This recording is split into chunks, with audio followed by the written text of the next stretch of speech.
ভয়াবহ বন্যায় ভাসছে পশ্চিম আফ্রিকার দেশ নাইজেরিয়া। দেশটির জাতীয় দুর্যোগ মোকাবেলা দফতর ন্যাশনাল ইমার্জেন্সি ম্যানেজমেন্ট এজেন্সি জানিয়েছে, নাইজেরিয়ার ৩৬টি প্রদেশের মধ্যে ৩১টি বন্যা কবলিত।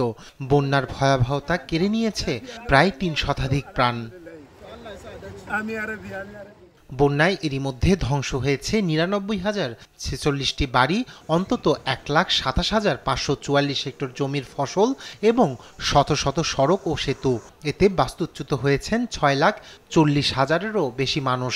গেল কয়েক দশকে এমন ভয়াবহ বন্যা দেখা যায়নি বলে জানান সেখানকার বাসিন্দারা।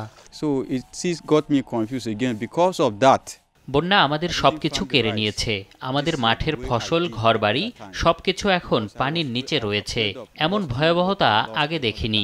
এমন ক্ষতি কাটিয়ে উঠতে পারবো কিনা তা জানি না। Even the little one I did, I'm still about. ভারী বৃষ্টিপাতের কারণে প্লাবিত হয়েছে জাপানের ওয়াজিমা শহরের রাস্তাঘাট। প্রবল বৃষ্টিতে ভেঙে গেছে ১২টি নদীর তীর। বড় ধরনের বন্যার পূর্বাভাসের পর মধ্য জাপানের ২টি শহরের ৩০,০০০ বাসিন্দাকে নিরাপদ আশ্রয়ে সরে যাওয়ার নির্দেশ দিয়েছে প্রশাসন। ভারী বৃষ্টিপাতের কারণে কিছু অঞ্চলে জরুরি অবস্থা জারি করেছে জাপানের আবহাওয়া সংস্থা জিএমএ। এদিকে ঘূর্ণিঝড় ইয়াগির প্রভাবে প্রবল বর্ষণে সৃষ্ট বন্যায় প্রতিবেশী দেশ মিয়ানমারে ক্রমেই বাড়ছে প্রাণহানির সংখ্যা। দেশটির সরকারের তথ্য বিভাগ জানায়, এখনও নিখোঁজ আছেন বহু মানুষ। মানুষের প্রাণহানির পাশাপাশি এই বন্যা ব্যাপক হারে কেড়ে নিয়েছে গবাদি পশুর প্রাণ।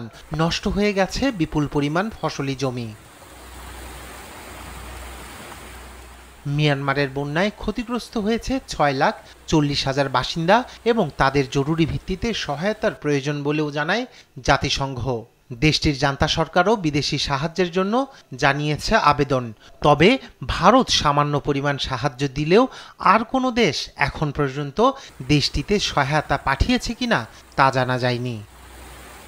রায়হান কবির শুভ্র, নিউজ ডেস্ক, দেশ টিভি।